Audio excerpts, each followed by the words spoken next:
Bismillahirrahmanirrahim. Assalamualaikum warahmatullahi wabarakatuh. Bismillahirrahmanirrahim. Hausamin wadarsamin. Bismillahirrahmanirrahim. Samkhosa barhudin biwasilati Syekh Muhammad Abdul Ghufran Al-Bandani radhiyallahu an. Al-Fatihah. A'udzubillahi minasy Bismillahirrahmanirrahim. Iyyaka na'budu wa iyyaka nasta'in. Alhamdulillah, karena tadi sore saya belum sempat membahas perjalanan ulama Nusantara dari masa ke masa. Malam ini saya akan menyampaikan sedikit sejarah ulama Nusantara yang mana ini berasal dari Aceh. Beliau adalah Syekh Abdul Rauf Singkil. Siapa Syekh Abdul Rauf Singkil? Beliau dulu berguru kepada Syekh Hamzah Fansuri, yang kedua kepada Syekh Samsuddin As-Sumatrani. Ini salah satu guru beliau, Syekh Abdul Rauf Singkil, yang mana beliau dari Aceh. Beliau selain ahli thariqah, ahli tasawuf, beliau juga seorang ahli sejarah, ahli fikih, dan banyak fan ilmu yang dikuasai oleh beliau. Di sini beliau ternyata juga punya banyak karya-karya. Nah, ini kan mengingatkan terkait dengan hasil karya ulama Nusantara. Di sini maksud saya adalah karangan-karangan kitab. Nanti ada korelasinya dengan ulama zaman sekarang. Siapa murid-murid beliau? Ini saya singkat-singkat saja. Murid beliau salah satunya adalah Syekh Yusuf Al-Makassari Al-Bantani. Nah, nanti lain hari kita bahas siapa Syekh Yusuf Al-Makassari. Ada juga Syekh Muhyi. Syekh Muhyi itu kalau penjenengan ziarah di Jawa Barat, di daerah Tasik, mohon maaf habis kayaknya. Di daerah Tasikmalaya, di situ ada Gua Pamijahan. Di situ ada makam Syekh Muhyi. Beliau juga salah satu murid dari Syekh Abdul Rauf Singkil. Ada juga, ini dari leluhur saya sendiri, namanya Syekh Ahmad Mutomakin Kajen Pati, yang kemarin alhamdulillah juga Wakil Presiden habis ziarah ke sana. Nah, ini kan saya menjelaskan dari sanad ilmu, sanad guru, nasab silsilah. Hubungan Syekh Abdul Rauf Singkil dengan Syekh Hamzah Fansuri ini ternyata masih saudara.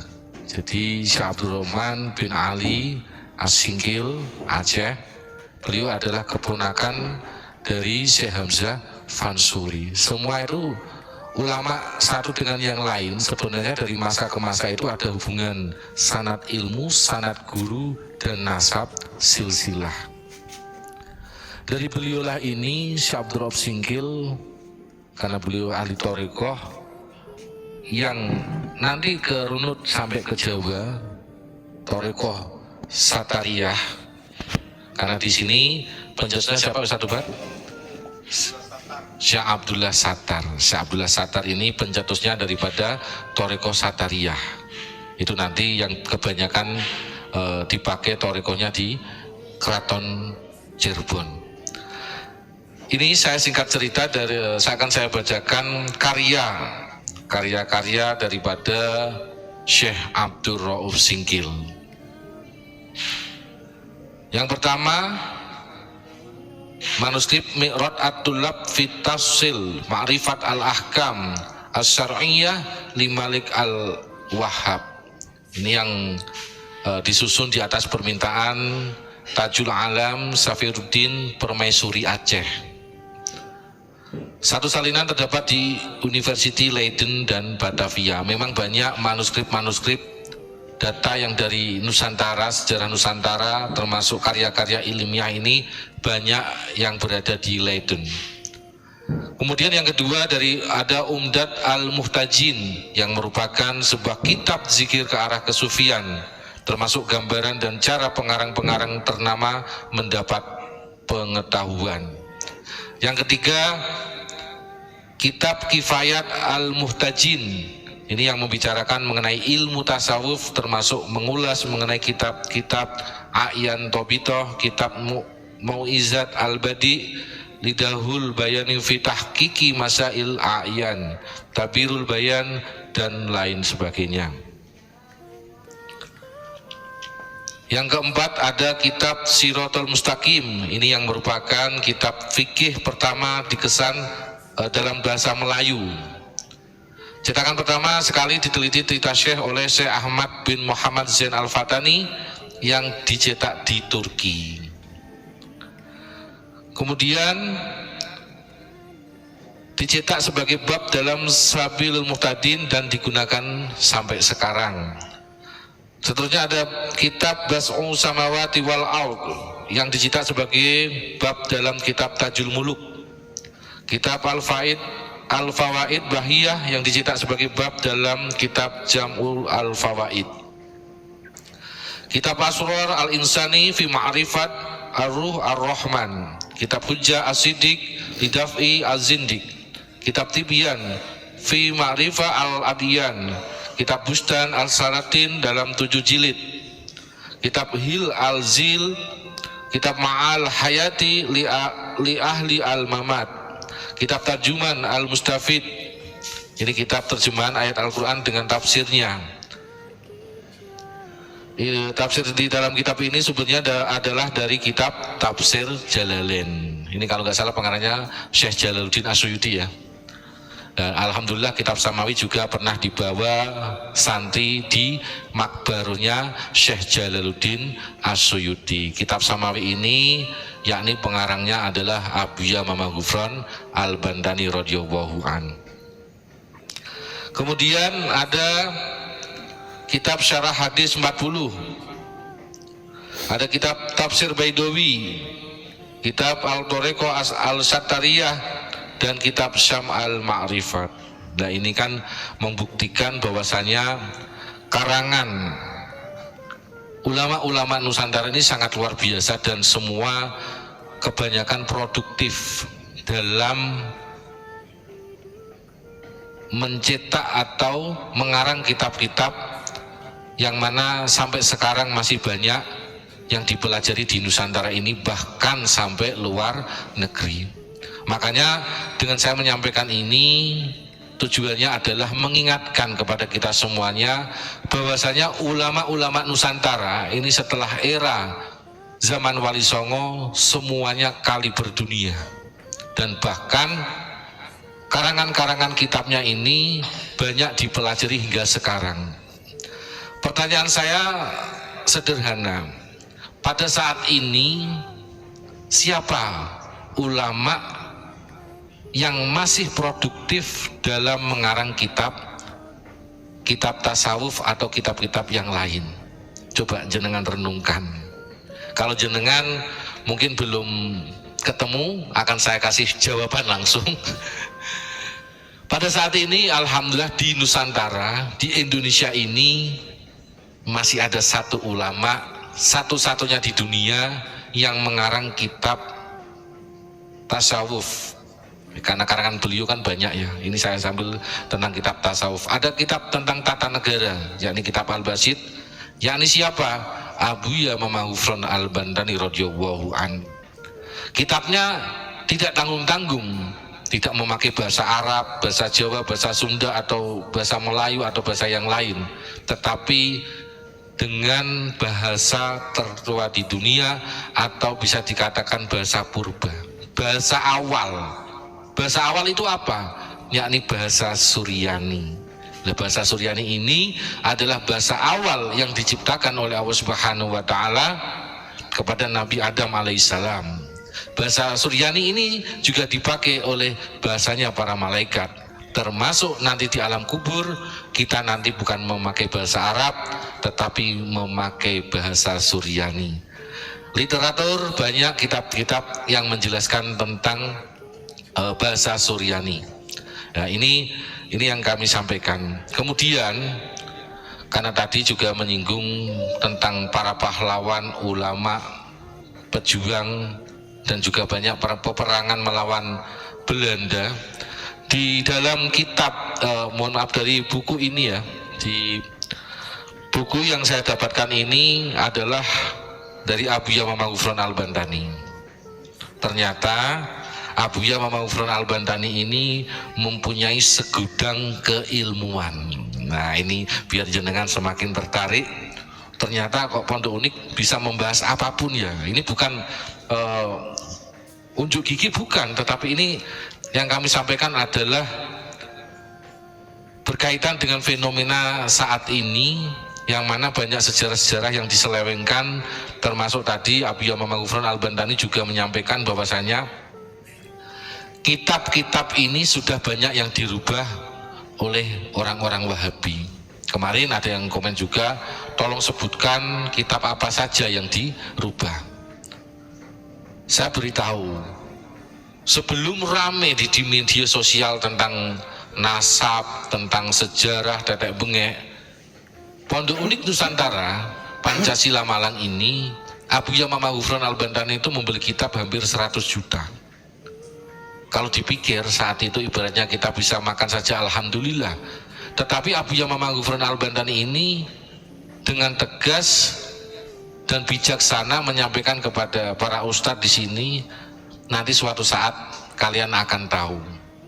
Abuya Mamang Ghufron Al-Bantani radhiyallahu an pada saat itu tidak membuka, belum memberitahu nanti ada kejadian apa. Tapi berjalannya waktu, alhamdulillah hikmahnya baru kebuka sekarang. Ternyata saat itu ketika Abuya Mamang Ghufron Al-Bantani ini beli kitab begitu banyaknya, disuruh untuk meneliti per kitab, per halaman, per sohifah, bab-bab yang ada di kitab tersebut. Ternyata dibandingkan dengan kitab-kitab yang masih asli cetakan tempo dulu, ternyata sekarang sudah banyak yang sudah dirubah oleh Wahabi. Kalau masalah bahas Wahabi, kemarin juga Ustadz Ubat sudah sering membahas Wahabi itu siapa, transformasinya bagaimana. Kalau jenengan istiqomah, nah yang lihat nonton live channel Ponpes Unik Nusantara ini, pasti saya yakin penjenengan nanti akan paham. Karena setiap hari kita menyampaikan ini tujuannya memberikan edukasi agar masyarakat paham dan tidak tertipu oleh orang-orang yang tidak jelas. Kalau dilihat dari ini ya, buku sejarah. Ini buku sejarah yang judulnya Panglima Besar TNI Jenderal Sudirman, pemimpin pendobrak terakhir penjajahan di Indonesia. Ini sampulnya saja sudah sampai seperti ini. Ini buku lama ini.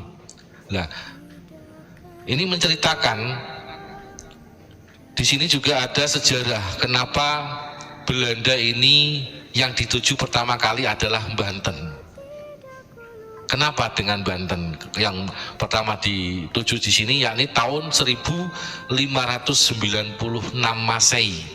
Jadi hampir tahun 1600 Masehi. Yang mana pada saat itu mendirikan sebuah kongsi perdagangan yang bernama Verenigde Oost-Indisch Compagnie atau yang disingkat dengan VOC. Nah, ini kita harus tahu sejarah urutannya yang namanya VOC. Nah, VOC ini kalau orang-orang dulu itu mengatakan, jadi yang bahasa terakhir tadi company itu disingkat dengan bahasa kita company. Jadi awalnya mereka ini adalah menjajah dengan politik dagang. Nah, saat itu VOC ini mereka mengajak kerjasama, ya kan, dengan kerajaan-kerajaan yang ada di Nusantara. Pertama memang politiknya halus, kalau bahasa sekarang itu politik salju. Tetapi ketika mereka akarnya sudah kuat, mereka juga melakukan politik divide et impera. Ini yang terkenal waktu kita sekolah, pasti ada pelajaran sejarah politik divide et impera atau politik adu domba. Kita nanti akan bisa menyimak perjalanan ulama-ulama Nusantara. Kalau dilihat dari sejarahnya, semua itu berasal dari Dzurriyyah Wali Songo, juga kerajaan-kerajaan yang ada di Nusantara. Kita bisa harus memahami kenapa VOC ini yang dituju yang pertama kali adalah Banten. Ada apa dengan Banten? Nah, ini kan ada rahasia yang sangat luar biasa. Ada Grand Design, itu yang sudah dari dahulu. Makanya saya langsung nyambung dengan kalimat Abuya Mama Ghufran Al-Bantani radhiyallahu an, beliau menyampaikan Indonesia ini sudah mau direbut dari dulu, mulai zaman Belanda gagal, ya kan, Inggris gagal, Portugis gagal, ada Jepang gagal, setelah itu juga gagal terus, sampai sekarang juga mau direbut. Dan ini membuktikan kalau kita lihat dawuhnya Abuya Mama Ghufran Al-Bantani kemarin, bahwasanya di Indonesia itu masih ada terah yang mewarisi keilmuan, yang mewarisi jejak perjuangan ulama-ulama Nusantara. Ini yang tidak dimiliki oleh setiap orang. Ketika mereka menganggap, wah ini zamannya Abuya Mama Armin sudah tidak ada, Abuya Dimyati tidak ada, Mama Sempur tidak ada, Mama Falak tidak ada. Ini yang ulama Jawa Barat ya. Ada kiai ini sudah meninggal dunia. Makanya mereka sudah memetakan sekitar tahun 2000 ke atas, ketika ulama-ulama Nusantara banyak yang sudah meninggal dunia, mohon maaf, di situ mereka sudah berani terang-terangan, mulai sedikit terang-terangan, mulai dari makam-makam. Kenapa makam-makam banyak yang diakui, dan informasi yang beredar itu kan ada 3000 makam, bahkan lebih 3000 makam lebih, bayangkan. Makanya kalau jenengan cermati, coba dibuka Google Map makam bin Yahya, ya nanti salah satunya itu nanti akan bermunculan, dan nanti jenengan akan melihat, loh di desa ini ada makam bin Yahya, ini bin Yahya, ini yang baru terdata di Google Map.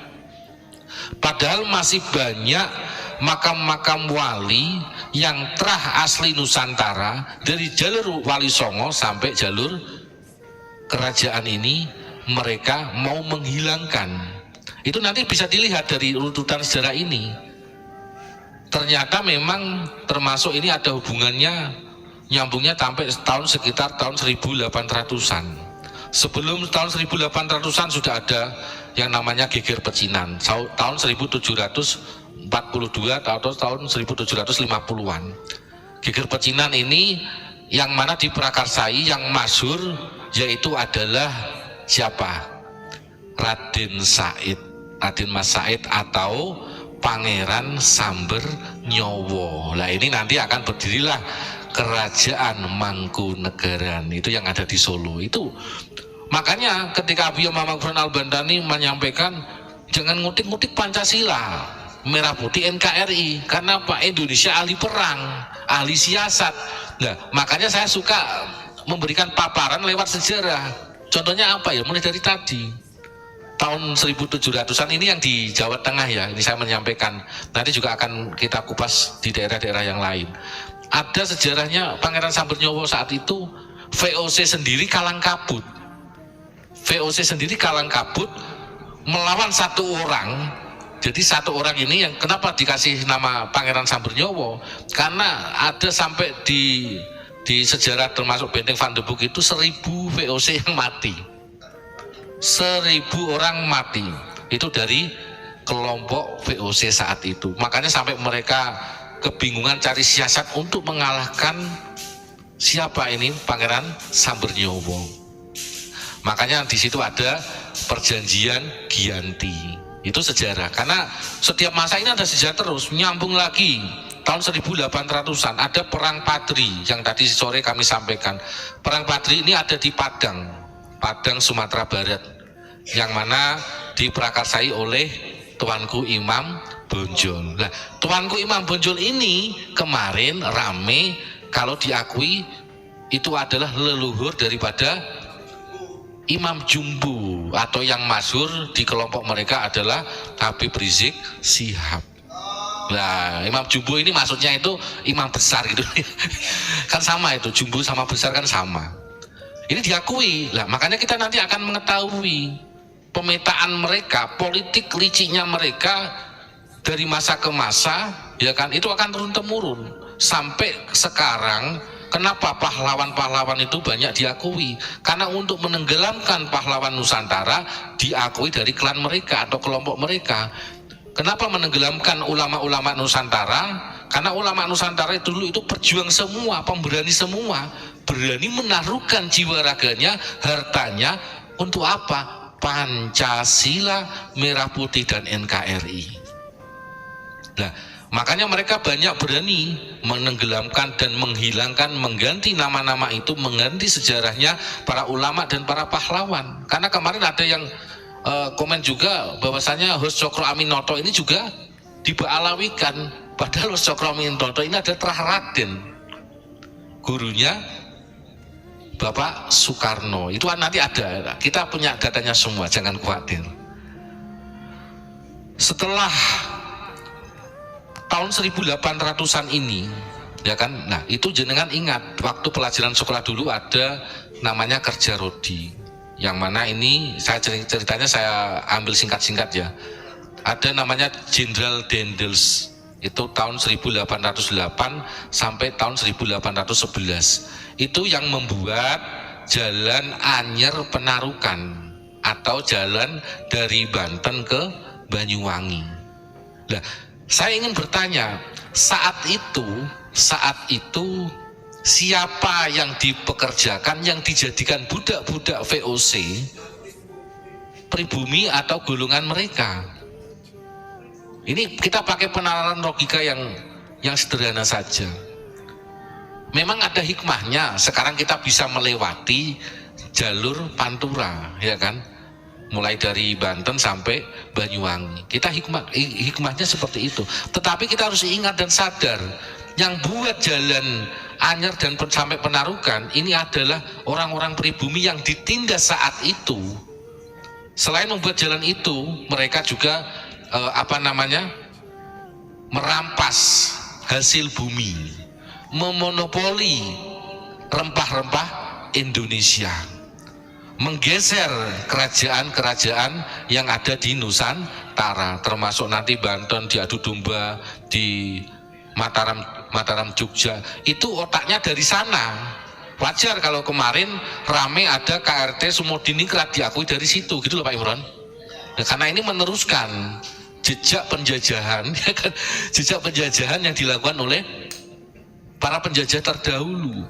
Ketika nanti ada yang melawan sedikit, mereka akan langsung mengintimidasi, persekusi kalau bahasa sekarang, bahkan sampai ada yang dibunuh kalau zaman penjajahan dulu, ya kan? Makanya pola-pola politik penjajahan seperti ini terjadi juga sampai sekarang. Cuma saat ini kita harus cerdas menganalisa politiknya, politik lemah lembut, politik salju. Memakai apa? Sarana lewat politik agama. Jangan salah, saya masih ingat tahun 90-an itu banyak yang mengaku Habib ini jualan minyak wangi ke kampung-kampung. Ini modus loh ya, ada misi tersembunyi mereka tahun 90-an.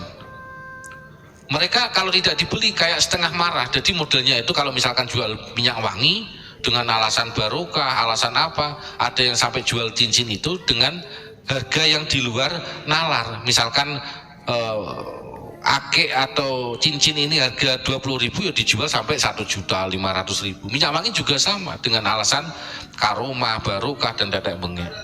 Ini tahun 90-an ke bawah.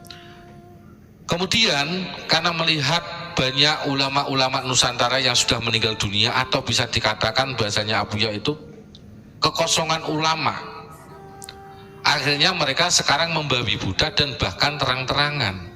Terang-terangan bagaimana? Doktrinnya ini sangat luar biasa. Abuya Mama Ghufran Al-Bantani tadi menyampaikan termasuk merusak iman atau akidah atau agama. Lewat apa? Termasuk kitab-kitab ini. Kitab-kitab di depan saya ini, dan bahkan di situ juga banyak yang dirubah oleh Wahabi. Saya ingin tanya, ketika kitab-kitab yang dipegang oleh para kiai-kiai se-Indonesia ini, karena ini membahayakan Indonesia loh ya, jangka panjang, jangka pendek, jangka menengah. Peran kiai-kiai di mana? Kok diam semua? Hanya satu yang berteriak, siapa? Abuya Mama Ghufran Al-Bantani radhiyallahu an. Dan dari Pondok Unik inilah akhirnya sekarang rame, ternyata baru mengetahui banyak kitab-kitab yang sudah dirubah oleh Wahabi. Termasuk kitab yang besar ini, kitab Sahih Bukhari juga ada yang sudah dihilangkan satu bab. Kalau penjualan penasaran, silaturahmi ke Pondok Unik, nanti jenengan akan kita beri informasi kitab apa saja yang sudah dirubah, halaman berapa. Ini berbahaya. Doktrin apa lagi yang mereka berikan untuk mengadu domba di Indonesia saat ini, termasuk kalau tidak cinta habaib, kafir. Dan kemarin baru saja ada yang menyampaikan lagi, Habib Jamal Ba'akil itu, kalau tidak percaya dengan nasab Habib, itu nanti matinya su'ul khotimah. Ada ndak ulama yang mendoakan seperti ini? Mereka itu mengaku ulama, mengaku cucu Nabi, tapi cucu palsu. Mengaku ulama, tapi ulama palsu, ulama su. Karena apa? Menyesatkan. Kenapa saya mengatakan menyesatkan? Kemarin juga ada yang menyampaikan, jangan masuk Banser, ya kan? Jangan masuk Ansor, jangan ikuti ulama Nusantara. Siapa mengatakan itu? Habib Alwi Assegaf. Cari di YouTube banyak itu. Ada juga yang mengatakan bahwasanya rukun iman itu ada 7. Ini berarti sudah merusak keimanan, merusak akidah Islam. Kenapa kiai-kiai diam? Sekarang harus bangkit semua. Karena leluhur jenengan adalah para pahlawan, para kiai, para pejuang, Dzurriyyah Wali Songo dan Dzurriyyah kerajaan, semua harus bangkit saat ini. Untuk apa? Untuk menjaga keutuhan NKRI, untuk menjaga marwah Pancasila, untuk menjaga marwah merah putih. Marwah Wali Songo kita harus jaga wajib. Saya masih ingat, karena ini berkaitan dengan marwah. Saya pernah diajak Abu Yama Mangufran Al-Bandani, dan di YouTube sebelumnya jangan cari bisa. Waktu itu ziarah di Sunan Derajat, di makamnya yang Sunan Derajat, dan alhamdulillah kita bisa tabarukan masuk ke kamarnya yang asli loh ya. Jadi rumah dalam yang Sunan Derajat ini masih asli. Ke kamarnya sampai kita tabarukan ke tempat kamar mandinya itu, sumurnya. Di situ kita habis itu ziarah ke makam yang Sunan Derajat. Nah, makam yang Sunan Derajat ini waktu itu beliau ngobrol, karena bahasa tadi yang saya sampaikan, bahasa alam barzah, alam kubur bukan bahasa Arab tapi bahasa Suryani.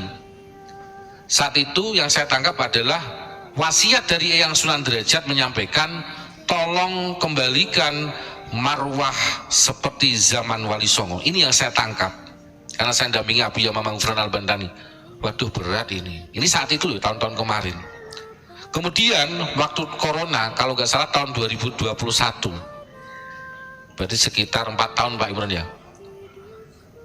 Tahun 2021 kita ziarah di makamnya Eyang Raden Ajeng Kartini.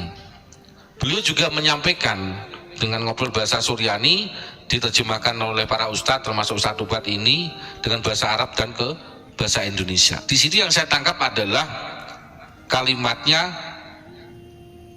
lanjutkan perjuangan karena banyak yang ingin merongrong bangsa Indonesia ini dari dalam maupun luar.